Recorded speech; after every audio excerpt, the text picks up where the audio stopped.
It's the time when we gave the world the only new instrument to be invented in the 20th century. I speak, of course, of Pan and how it first began. And to let you understand more completely, I have to give you a little bit of history. In the days before Pan was only minstrels and tambour bamboo band, the colonial government misunderstood. You know they banned the tambour bamboo for good. Oh Lord, they used to have the big bamboo that you used to beat on the ground or against each other to make the main rhythm. And then they had the middle-sized bamboo used to come in to enhance the rhythm, like. And then they had the small bamboo, which like a cutter to bring out some of the sweetness of the rhythm.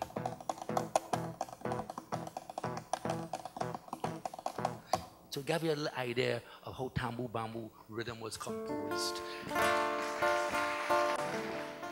Mama, mama, your son in the grave already. Your son in the grave already. Take a towel and bang your belly. Oh, mama, mama, your son in the grave already. Your son in the grave already. Take a towel and bang your belly. They had stick fight yards all over the place. In St. James, in Woodbrook, in Belmont, in East Dry River.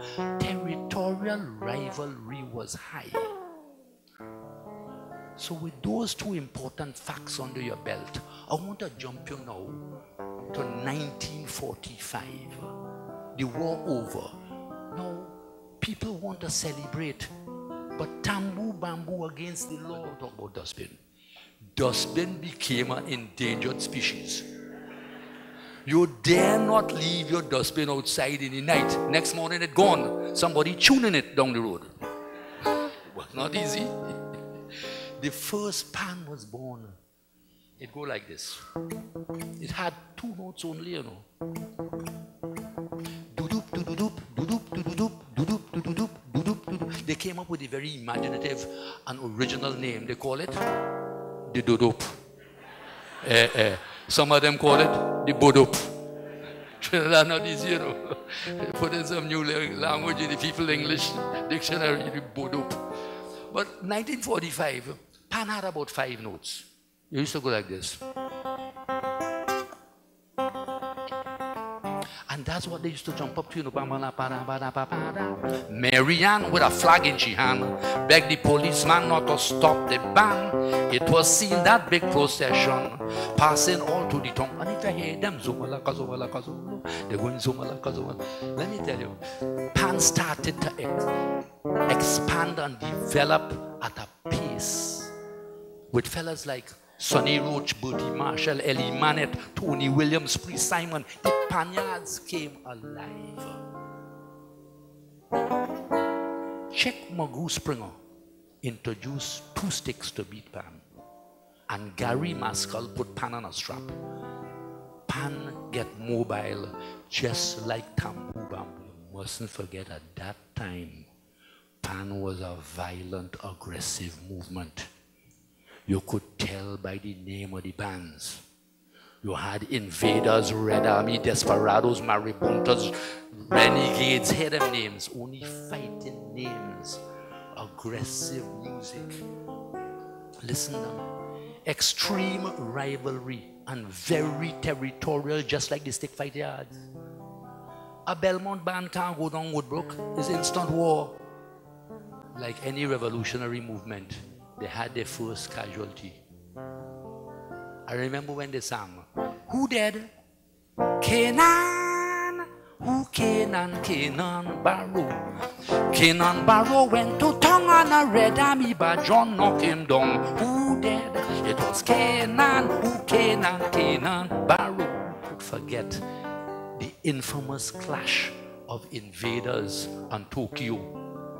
Lord Blakey said to us, invaders coming down Park Street, beating very sweet. Tokyo coming down the hill very slow. Boy, when the two bands clash, mama, you, if you see cutlass, never me again. Jump up in a steel band in Port of Spain. Oh God. Well, the thing get hot if you see man get cut. Lord Blakey was in a house by a lady. I tell you, quite on top the lady bed. You know they pelt a bottle, they bust me head. Never me again. Jump up in a steel band in Port of Spain. But at that time, the first really melodious pan we make was a pan called a ping pong. We go ping pong, ping pong, ping pong, ping pong. A ping pong had about a scale and a half, about 12 notes. Somebody make a first pan with 15 notes. The next thing you know, they make a tenor pan with 18 notes. Somebody make a double tenor with 22 to 24 notes. They make a high tenor, 25, 26, 27, 32 notes on a high tenor. Fellas playing anything you want, from calypso to classics. I want to show you what a steel band might have done to a very simple piece of music that might have come from Europe to us like this.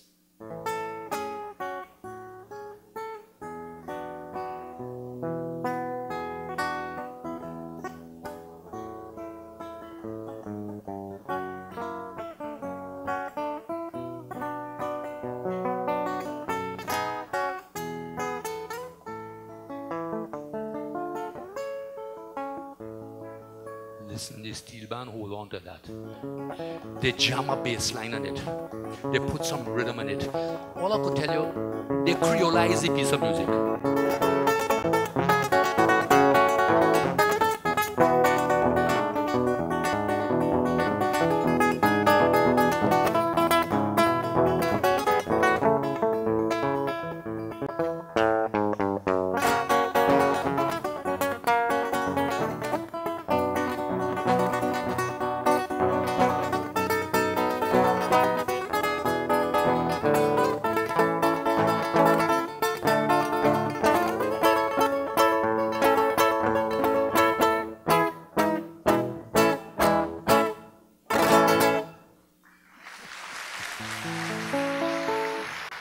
And the mighty Terra sang for us.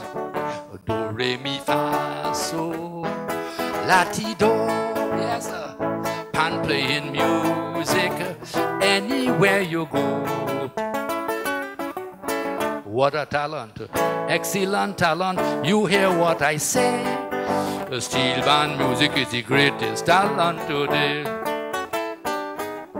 The man was right. Let me tell you something. In 1981, you could major in pan at Pittsburgh University under Professor Nathan Davis. Put that in your pipe and smoke it. Wasn't easy. Wasn't easy. A new musician was born. You're accustomed to saxophonist, and you're accustomed to trumpeter and violinist. You now had a panist. Yes, a panist.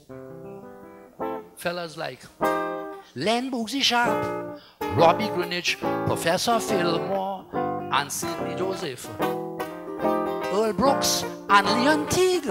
These pan men are really a special breed. And there was Smithy and Dougie Red on my partner. And I'm not leaving out the man with the hammer. These maestros, I hope you'll agree, they should all be recorded in our history. Oh yes, if you agree with me, I want a round of applause from him. Let me tell you, in conclusion, I want to show you how these three disciplines, pan, calypso, and carnival, who complemented each other so well. Now carnival is really amusing. Don't wave up your mask, Juve morning. For every woman inside the band is your woman in the land.